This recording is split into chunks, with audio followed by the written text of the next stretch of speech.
देखिए, विपक्ष 70 साल सरकार शासन किया है भारत में। 70 साल सपने दिखाए। 70 साल उन्होंने सिर्फ और सिर्फ कागजी योजनाएं बनाई।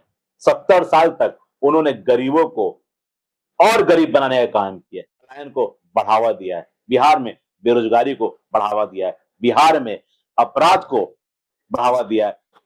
इन दिनों एक पोस्टर लगा हुआ है दरभंगा के अलग-अलग शहर के अलग-अलग जगहों पे लगा हुआ है, झुकती है सरकार झुकाने वाला चाहिए। कांग्रेस के नेता हैं, उनके द्वारा एक पोस्टर लगाया गया, उसको क्या कहेंगे?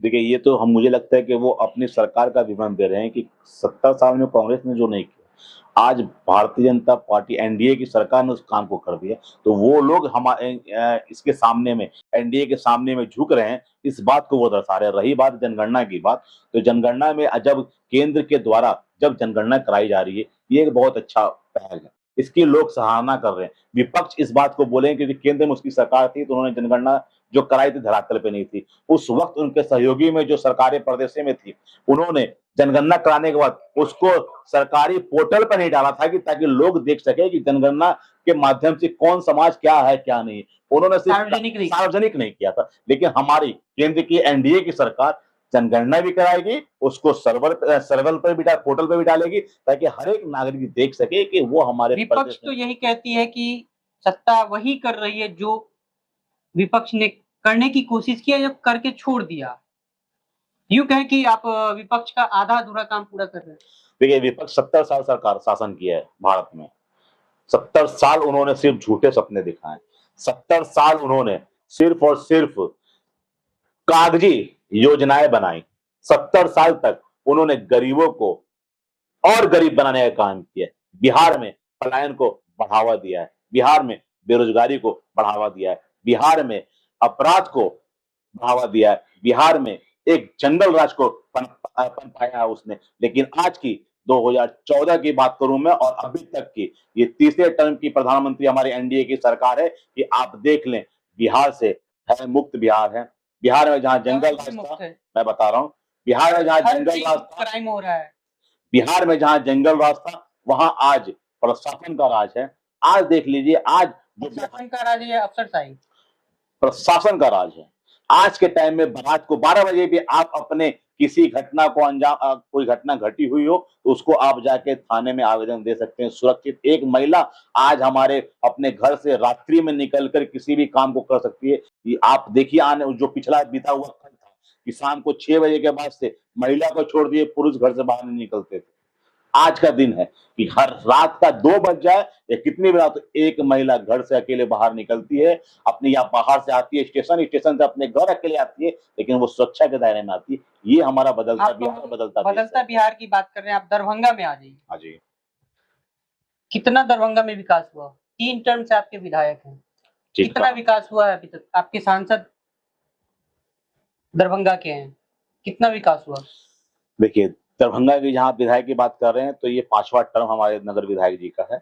और विकास की अगर आप बात करें तो आप शहर के आप गली चौराहे पे जाके देखिए, रोड बन चुके हैं, नाले बन चुके हैं, बिजली की जो व्यवस्थाएं थी उसको दुरुस्त कर दी गई है। हाँ, जो सरकार की योजनाएं आती हैं वो जन जन तक पहुंचाई जाती है। और रही बात की विकास, आप देख लीजिए कि एक समय था कि हमको दरभंगा से पटना जाने में लगते थे 8 घंटे। आज का समय ऐसा है कि दरभंगा से पटना जाने में हमें लगते हैं 2.5 घंटे।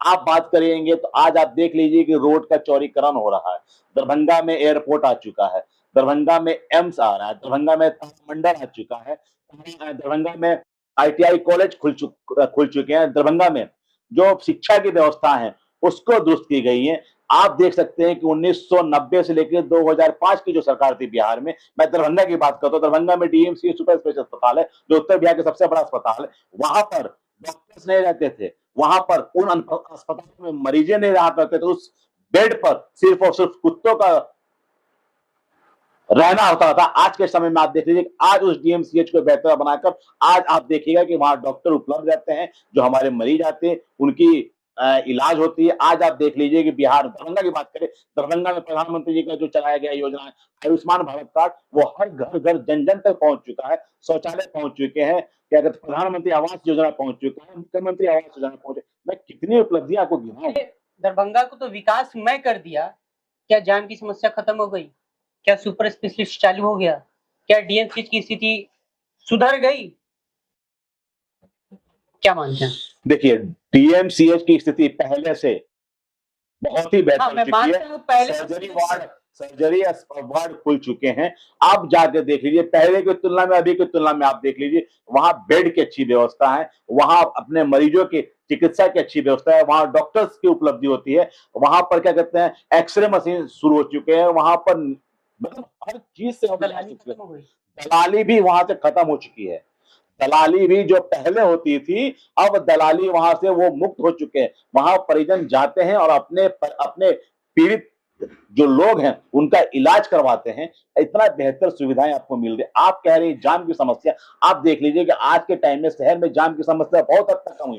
थोड़ी बहुत और है जो विकास का काम चल रहा है, जैसे मतलब मानते हैं ना? जैसे मैं बताता हूं, जैसे कि जिस रोड पर फ्लाईओवर बन रहे हैं तो उसको लेकर जाम की समस्याएं बनी हुई हैं। तो ये थोड़ा बहुत हम लोग अभी जो रोड के बगल में नाला का निर्माण हो रहा है नगर निगम के द्वारा या क्या कहते हैं बुडको के द्वारा, तो इसको लेकर थोड़ी बहुत जाम की समस्या हमारे बीच में है, जो आने वाले समय में भी उसको जल्द से जल्द वो सारे निर्माण कार्य पूरे हो जाएंगे, जाम की समस्या दूर हो जाएंगी। चलिए अंत में बात करेंगे, विधानसभा का चुनाव सर पे है, आप अपनी दावेदारी कहाँ से करते हैं? देखिए, मैं अपनी दावेदारी संगठन के लिए करता हूं। संगठन एनडीए के द्वारा जो भी प्रत्याशी हमारे दरभंगा के 10 विधानसभा में आएंगे, हम सभी लोग जिस तरह पिछले चुनाव में कार्यकर्ता के रूप में हमने 10 में से 9 सीट जीत कर देने का काम किया था एनडीए को, इस बार हमारा लक्ष्य है कि हम 10 में से 10 सीट जीतकर एनडीए के हाथों को मजबूत करें। और रही बात मेरी दावेदारी की, तो मैं भारतीय जनता पार्टी का समर्पित कार्यकर्ता हूं, मैं एक बाल स्वयंसेवक हूं, मैं अपने कर्तव्यों का निर्वहन कर रहा हूं। बाकी हमारी दावेदारी कहाँ से होगी? मतलब कोई इच्छा तो होगा ना? मेरा इच्छा ये है कि भाई मेरा एनडीए में सरकार हमारी पूर्ण बहुमत की कैसे बने, कैसे हम मजबूत बने। आज हमारी सरकार मजबूत रहेगी, मजबूत स्थिति में चलिए हम रहेंगे। चलिए मान लिया किसी और ने दावेदारी की, क्या दरभंगा में जो बची-खुची समस्याएँ आपने गिनाया, वो खत्म हो जाएगी? देखिए समस्या आश्वस्त करते हैं आप? मैं तो आश्वस्त करता हूं कि हमारी सरकार फिर बनेगी, फिर हमारे अ, नगर के विधायक माननीय श्री संजय सरावगी जी चुनाव लड़ेंगे, छठी बार वो जीतेंगे और जितने भी हमारे जीते हुए प्रत्याशी हैं, वो सभी लोग चुनाव लड़ें और जीतेंगे और 10 का 10 हम सीट जीत के देंगे। तो ये बेहतर जो रफ्तार अभी जो हमारे बिहार के विकास का जो एनडीए का माननीय नीतीश कुमार जी के साथ, जो नीतीश कुमार जी हमारे प्रधानमंत्री जी के साथ जो तालमेल एक राम लक्ष्मण की जो जोड़ी चल रही है, उस जोड़ी को कोई खत्म नहीं कर सकता है। तो उस जोड़ी के हिसाब से हम लोग की जो रफ्तार है विकास की, उस रफ्तार के बीच में अगर जो भी विपक्ष आएगा वो कहां उड़ेगा उसे पता खुद नहीं चलेगा वो धरातल पर है कि नहीं है। वो धरातल पे इस बार उसका बूथ पे उसको वोट पड़ेगा कि नहीं पड़ेगा, ये अपने असंतोषजनक रूप में वो लोग। में बात करते हैं वक्फ बोर्ड पे, क्या कहेंगे आप? देखिए, वक्फ बोर्ड एक ऐसा संशोधन बिल लागू किया गया है केंद्र के द्वारा, जो आदमी को समझने की देरी है। आपके जमीनों को सरकार नहीं कब्जा करेगी। मैं वक्फ बोर्ड की बात कर लूं तो आपके यहां पर ही एक मस्जिद है, जिस मस्जिद को रेन्युअल नहीं किया गया है, ठीक है।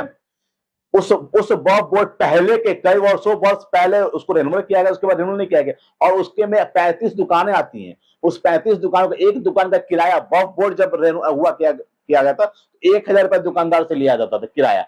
आज के टाइम में वो रेन्युअल नहीं किया गया है, लेकिन 35 दुकान का किराया उसका 10 गुना लिया जा रहा है। लेकिन वक्फ बोर्ड की जो ऑडिट है उसमें सिर्फ 1000 रुपए दिखाया जाए। तो इस घोरक धंधा को कम करने के लिए कि ये वक्फ बोर्ड संशोधन बिल्कुल लागू किया गया। आप बता दीजिए कि वक्फ बोर्ड का मतलब होता है कि जिसने अपनी जमीन को दान कर दिया, उस जमीन को कोई बेच नहीं सकता। दान कर दिया कि संस्था को किस लिए दान किया था कि आप और मेरी जमीन पर स्कूल मदरसे बनाइए, कोई भी मेडिकल कॉलेज बनाइए, अस्पताल बनाइए, शिक्षा भवन बनाइए, या विवाह भवन बनाइए, कुछ ऐसी चीजें आप बनाइए जो आपके समुदाय के लोगों को उसमें फायदा हो, न कि किसी की दान की जमीन को आप किसी एक समुदाय की नहीं, किसी एक मैं सभी समुदाय के लोग की बात कर रहा हूँ, सभी समुदाय के लोगों को उससे फायदा हो ऐसे। क्योंकि वक्फ बोर्ड के में जमीन हिंदुओं ने भी दिया है दान, ये नहीं कि सिर्फ मुस्लिम के लोग देते, उसमें हिंदू, उसमें सभी धर्म के लोगों ने अपनी अपनी जान, इसके पुत्र नहीं रहे, उन्होंने अपनी जमीन को दान कर दिया ताकि उस जमीन का वो लोग विकास करें, ताकि सभी समाज के लोगों को उसमें उसका फायदा मिले। लेकिन आज के समय में आप देख लीजिए, वक्फ बोर्ड की जमीनें, जितनी दान की हुई जमीनें, उस जमीन को बेच दी जाती है। उस जमीन को किराया अगर लिया है, उस जमीन आज बड़े बड़े 5 स्टार होटल्स बने हुए हैं, और उसका आयात अगर सालाना देख लीजिएगा आप, तो 1 करोड़, अच्छा, 2 करोड़, आप लाखों में आता है, क्या जबकि लगता है अरबों में उसकी कमाई होती है। क्या इसके लगता है लिए ये वक्फ बोर्ड में जितने लोग धरने पे बैठे हैं, महिलाएं उतर रही हैं सड़कों पे, सब अपने घर से बाहर निकल के इस चीज का विरोध कर रहे हैं, ये देखिए, ये जो मैं कहना चाह रहा हूँ कि जितने लोग विरोध में उतर रहे हैं, उससे कई गुना ज्यादा समर्थन में उतरे हुए हैं लोग। अपने आईडी से पोस्ट कर रखा है, उन्होंने उन्होंने सब जगह। लेकिन ये जो लोग विरोध में उतर रहे हैं, इनको, जो इनके कंधे पर हाथ बंदूक रखकर मिसगाइड किया जा रहा है। गोली चलाने का काम शासनों से, आजादी के बाद से अभी तक करते आ रहे हैं लोग, उनके कंधों पर पैर रखकर अपनी कुर्सी बनाते हुए जो करते आ रहे हैं लोग, जो शासन किए हैं लोग, वो लोग उन्हें गुमराह कर रहे हैं। वो लोग उन्हें ऐसे गुमराह कर रहे हैं कि ये वक्फ बोर्ड संशोधन बिल लागू हुआ, इसमें आपकी होती है, कमाई होती है। वो जमीन किसी को दिखा के बेच दिया जाता है। दरभंगा एयरपोर्ट में, एम्स की बात कर लूं, तो मेरे सामने ही मामला आया था कि एक दान में दी हुई जमीन को वक्फ बोर्ड ने बेच दिया था। इसके लिए मैंने ही आवाज उठाई थी, तो फिर उस पर रोक लगा। इसका लॉकडाउन लगा, जिसको लॉक कर दिया गया था रजिस्ट्री को, उसको लॉक खोलकर जमीन का रजिस्ट्री कर दी गई थी।